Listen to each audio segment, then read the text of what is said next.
இந்த முதல் அமர்விலே முதல் பகுதியாக நூல் வெளியீட்டு விழாவை சிறந்த முறையிலே நடத்தி முடித்த நிலையிலே அடுத்ததாக கருத்தரங்கம் தொடங்க இருக்கிறது. அந்த கருத்தரங்கம் தொடங்குவதற்கு முன்னாக சிறிது வயிற்றுக்கு ஈயப்படும் என்கின்ற வகையிலே, செவிக்கு கொடுத்தது போல சிறிது வயிற்றுக்கு ஈயப்படும் என்கின்ற வகையிலே ஒரு தேநீர் இடைவேளை கொடுத்து வழங்கியிருக்கிறோம். அதை உண்டு உடனாக வந்துட்டீங்கன்னா கருத்தரங்கம் தொடங்கும். அப்போ தான் அடுத்து உணவு இடைவேளைக்கு போக முடியும். சரிங்களா? அதனால் நேரத்திற்கு வந்துட்டிங்கன்னா சிறப்பாக இருக்கும். ஒரு 5-10 நிமிடத்துக்குள்ளாக வந்துட்டிங்கன்னா வசதியாக இருக்கும். அவர்கள் மேடைக்கு வருமாறு அன்போடு அழைக்கின்றோம். இந்த கருத்தரங்கு தொடங்குகிறது.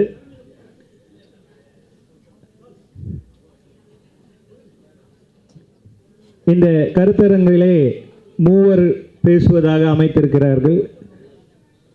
நமது பொன்ராஜ் ஐயா அவர்கள், அதைத் தொடர்ந்து சிறியேன் பேசுவதாகவும், அதைத் தொடர்ந்து நமது கற்பகலட்சுமி அம்மையார் அவர்கள் பேசுவதாக அமைத்திருக்கிறோம்.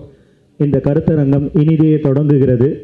நமது பொன்ராஜ் ஐயா அவர்கள் பேசுவதற்கு தொடக்கமாக.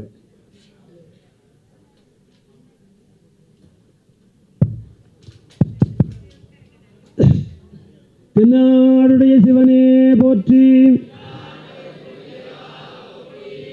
பெருமக்களே, இப்பொழுது நம்மிடையே தன்னுடைய கருத்துக்களெல்லாம் பகிர்ந்து கொள்ள வந்து முன்னிற்கின்ற பெரியவர் பொன்ராஜ் அவர்கள்.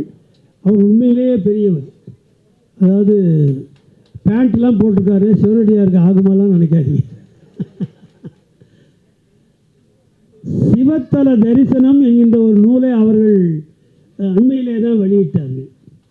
அந்த நூலை அந்த வெளியீட்டு விழாவில் அடியன் தான் அதை வெளியிட்டார்கள்.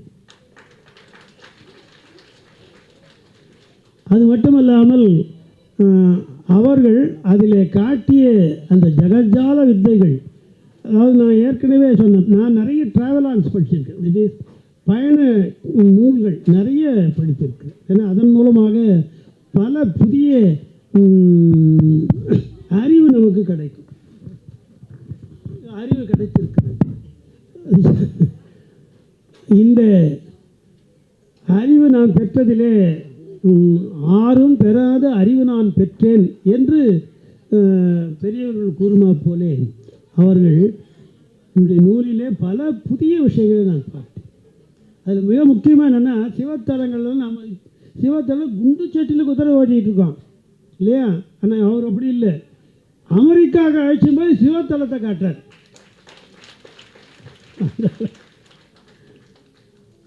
சிறந்த ஒரு அன்பர். இன்னைக்கு மாலையில் விருது வாங்க இருக்கிறார்.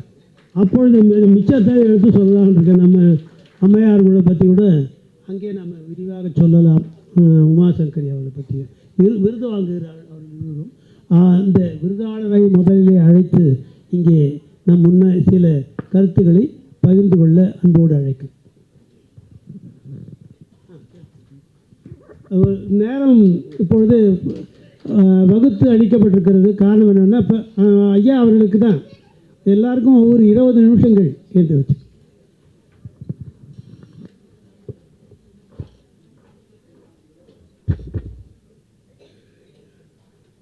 ஆகமம் கேட்குதா?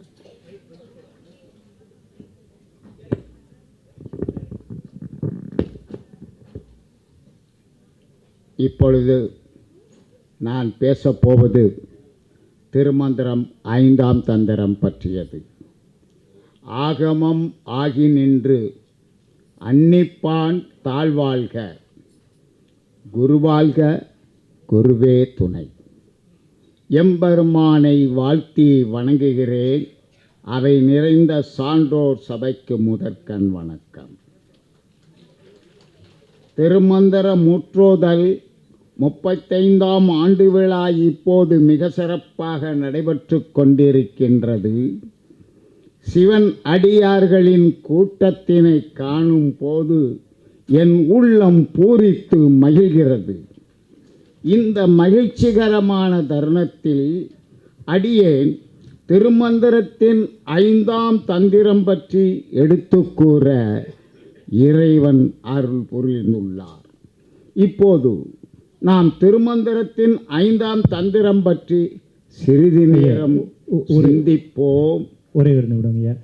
இந்த கருத்தரங்கிலே பேச இருக்கக்கூடிய ஐயா அவர்களுக்கு சிறப்பு செய்கிறார்கள். நமது கேள்வி வளவன் ஐயா அவர்கள் உங்களுக்கு சிறப்பு செய்து அதை நீங்கள் தொடர்வதாக அமைகிறது.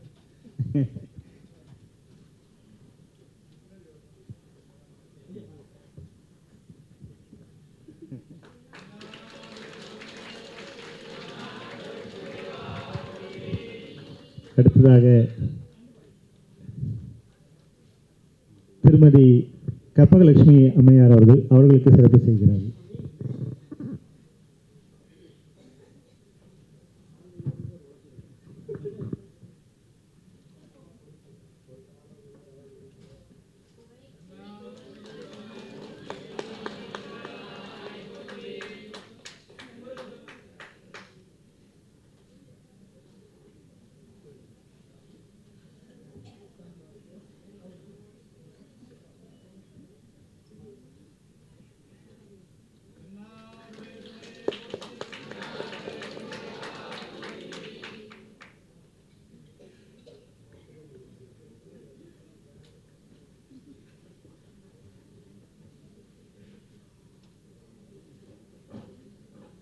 இந்த மகிழ்ச்சிகரமான தருணத்தில் அடியேன் திருமந்திரத்தின் 5ஆம் தந்திரம் பற்றி எடுத்துக்கூற இறைவன் அருள் புரிந்துள்ளார். இப்போது நாம் திருமந்திரத்தின் 5ஆம் தந்திரம் பற்றி சிறிது நேரம் சிந்திப்போம். ஆழ்ந்த நுண்ணறிவோடு இதில் கவனம் செலுத்துவோம். திருமந்திரம் பற்றி கூற வந்த நாம் இப்போது தந்திரம் பற்றி குறிப்பிடுகின்றோம். இங்கு குறிப்பிடும் தந்திரம் என்பது இறைவனை அடைவதற்கு உண்டான எளிய முறைகள் ஆகும். திருமந்திரத்தை எழுதி அருளி செய்தவர் திருமூலர் என்பதனை நாம் அறிந்தோம். 63 நாயன்மார்களில் திருமூலரும் ஒருவர். இவர் திருமூல நாயனார் என்று அழைக்கப்படுகின்றார். இவர் 14 சித்தர்களில் ஒருவர் என்பது குறிப்பிடத்தக்கது. திருமூல நாயனாரின் காலம் சுமார் 7000 ஆண்டுகளுக்கு முற்பட்டது என்று ஆய்வுகள் மூலம் அறிய முடிந்தது. திருமூலர் அருளிச் செய்த நூல் திருமந்திரம் என்று கூறினோம். சைவ திருமுறைகளில் உள்ள 12 திருமுறைகளில் இது 10வது திருமுறையாக தொகுக்கப்பட்டுள்ளது.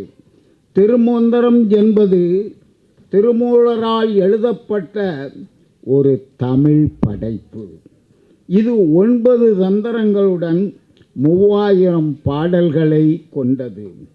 திருமந்திரத்தின் 5ஆம் தந்திரம் யோகத்தை பற்றி எடுத்து கூறுகிறது.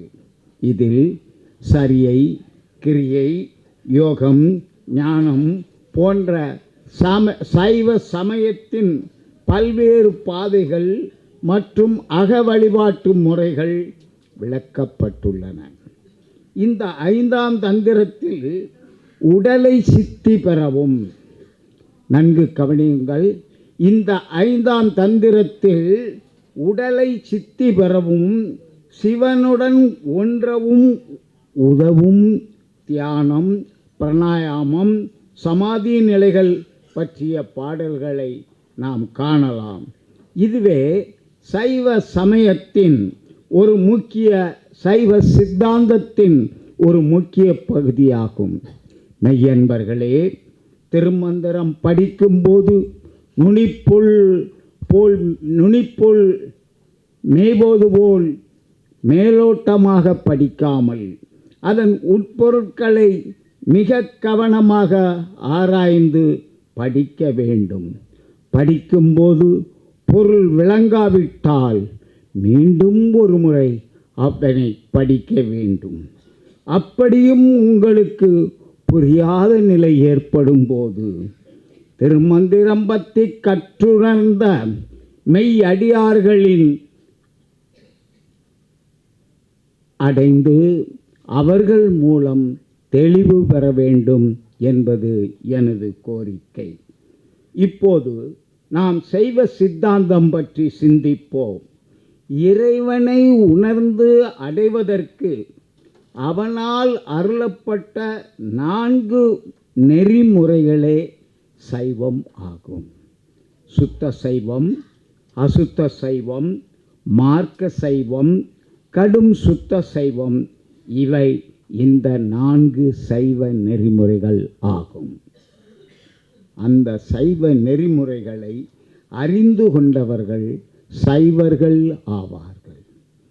சைவ நெறிமுறைகளை முறையாக பின்பற்றி சடங்குகளில் சிக்கிக்கொள்ளாமல் சம்பிரதாயங்களை கடந்து இறைவனிடம் அன்பு செலுத்துபவர்களே சுத்த சைவம் ஆவார்.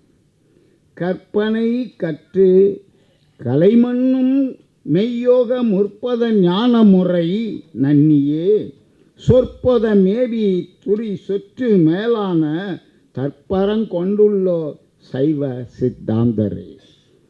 இறைவனை அடைய வேண்டியதற்கு கற்க வேண்டிய கல்விகள் அனைத்தையும் கற்று அதன் மூலம் பெற்ற கலை அறிவின் மிகவும் உன்னதமான உச்சநிலையில் உண்மையான யோகத்தை அறிதல். அவ்வாறு அறிந்து கொண்டு அந்த அறிவிற்கு முதல் மூலத்தன்மையாக இருக்கின்ற ஞானத்தை அடைய வேண்டும். ஞானத்தை அடைய வேண்டிய முறைகளை அறிந்து கொள்தல் வேண்டும்.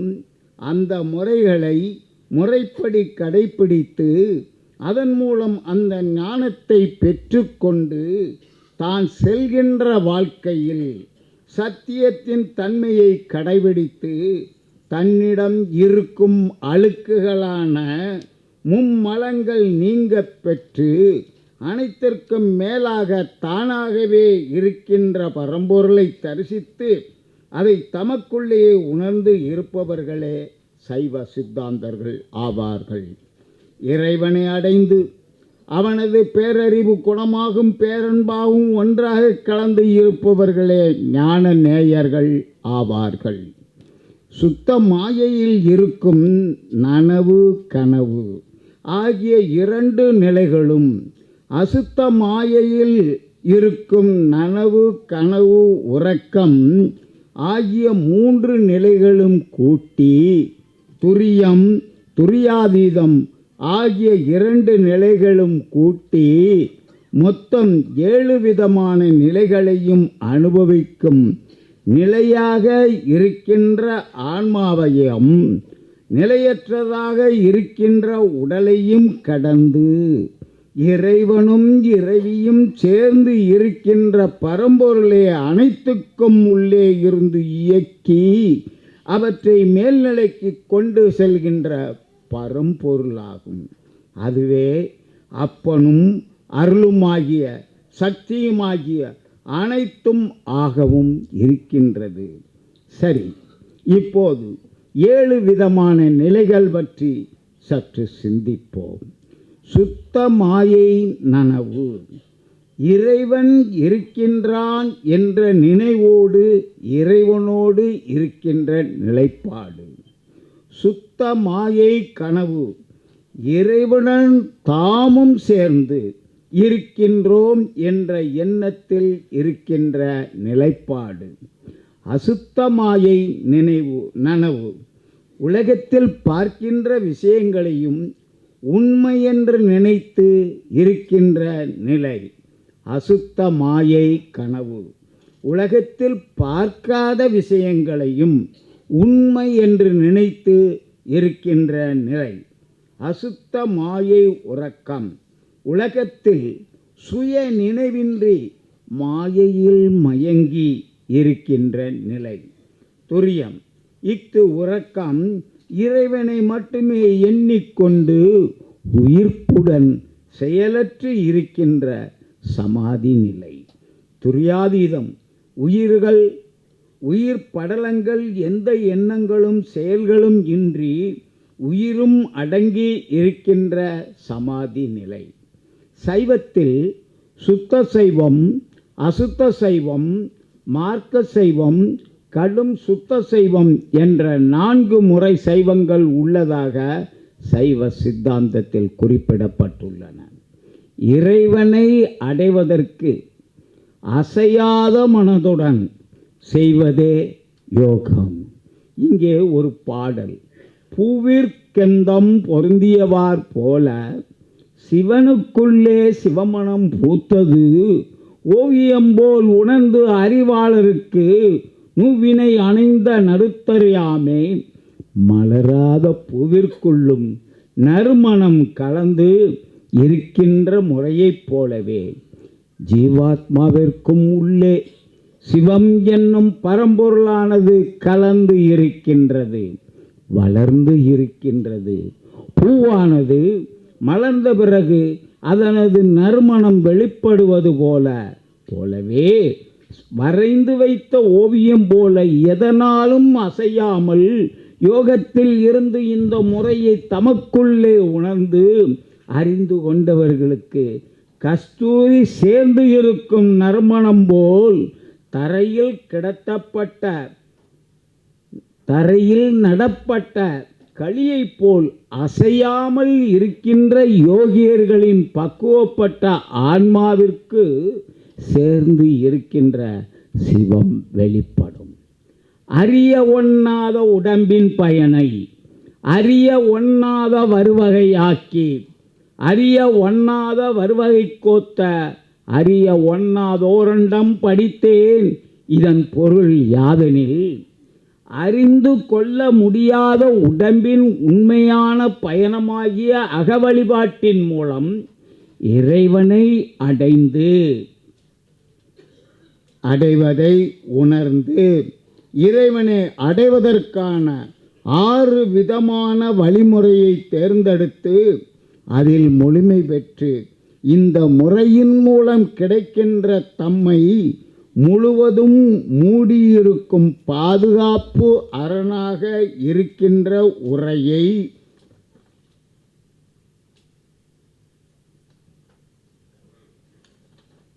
பெற்று ஒரு அண்டத்தையே நமது உடம்பிற்குள் பதித்து காணுவதே இறைவனை அடைவதற்குரிய வழிமுறையாகும். திருமூலர் கூறிய திருமந்திரத்தில் 5ஆம் தந்திரமாக அவர் கூறுவது சைவத்தின் 4 வகை பற்றி குறிப்பிட்டார்.